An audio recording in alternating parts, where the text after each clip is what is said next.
Alex Jones, dead ass broke, has filed bankruptcy, okay? He's doing a blowout sale.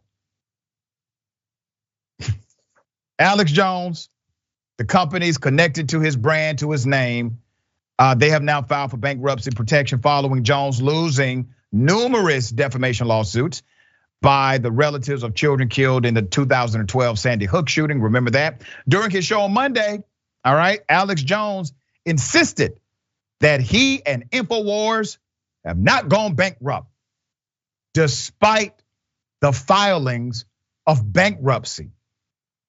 Then he pitched this.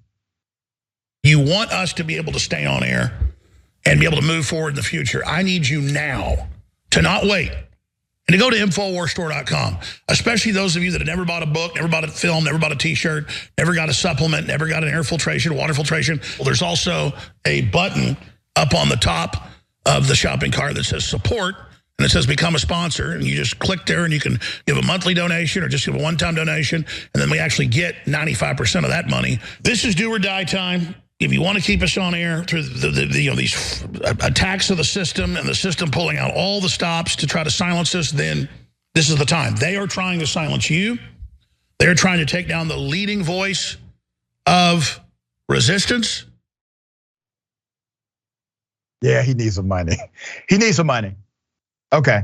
According to Bloomberg, 3 entities, including one that holds the rights to the website InfoWars, sought Chapter 11 protection in Victoria, Texas on Sunday.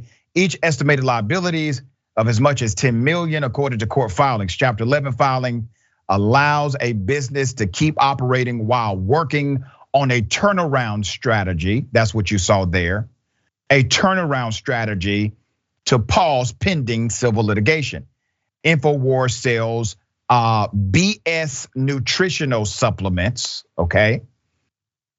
Prison Planet, an outlet for British YouTuber and proponent of certain ideologies. Paul Joseph Watson are the other two affected by the entity. So lawyers set up a trust, all right? They set up a trust that will pay people suing the companies, and Jones handed over his equity in the entities to the trust. The units in bankruptcy have no purpose other than to hold assets which may be used by the entities, and their only liabilities are the litigation claims according to the court papers. Jones and his companies last year were found liable in a defamation lawsuit brought by relatives of Sandy Hook victims after Jones called the shootings a hoax. A trial in Connecticut to determine the size of the damages has yet to take place. He was also found liable in similar proceedings in Texas. He brought those family members a lot of harm. By establishing a trust to settle legal claims in bankruptcy, Jones companies are following a controversial playbook used by other corporations facing significant lawsuits. Companies including opioid maker Purdue Pharma, LP, and youth organization Boy Scouts of America have sought Chapter 11 protection to settle thousands of cases, streamline payouts to victims claiming harm. Jones put $725,000 of his money to the trust to cover the cost of the Chapter 11 filings. Additional funds, including $2 million in cash, could flow into the trust as a result of the bankruptcy, according to court documents. The trust is a way to ensure litigation creditors can be paid in full rather than get uneven payouts simply due to the timing of trials. Lawyers for the companies said in court papers. Jury selection for the Texas trial is set to begin next week, while the Connecticut trial is still months away. All right. So despite Jones and his lawyers saying the lawsuits against him and his companies are strictly strategic, they are still lying. All right. Due to Jones' lies, the parents of the victims were inundated with harassment and death threats. Remember this? According to the New York Times, the family of Sandy Hook victim Noah Posner currently lives in hiding due to the persistent harassment experienced since the shooting. All right, Jones later did walk back his comments and said that he was suffering, all right, from a mental health condition.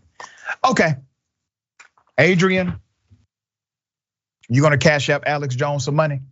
Of course I already did. Oh, Patreon. He is just, this man is absolutely absurd and ridiculous. Knowing that this comes off the heels of him offering them, I think it was like a measly $140,000 a piece to each of those Sandy Hook families to settle their suit. It's just, this man is out here destroying lives and making up these lies, profiting off of them. And then now when he's actually being held accountable, which mind you, this is also 1 week before one of the juries was supposed to decide how much he's supposed to pay out, he decides to file for bankruptcy. And it's not his main holding company, by the way. And he is allowed to continue to operate and to do business. Meanwhile, these Sandy Hook families could possibly get far less than they are deserving of. And this is, as I mentioned on Overruled, the segment I do for Rebel HQ, this is exactly what Remington did to the families as well. Right. When they sued for how that AR-15 style rifle was marketed. And they ended up getting paid, I think, maybe $73 million after Remington filed for bankruptcy twice and sold off assets. And the fact is, so many of these companies are out here doing this to avoid liability. They are using the law and also using the court system to their advantage. And it just shows you how our system is set up so that normal, average people who are done wrong by these wealthy, power-hungry individuals cannot get justice. The system is set up against you, so you do not win at the end of the day. Yeah, and the great irony is that he sets himself up to be such a man of the people, a person who is adversarial to governmental control, that Big Brother is always watching. And then when he's liable, when he's wrong, when he admits that he's wrong, he seeks protection from the same entity he talks against.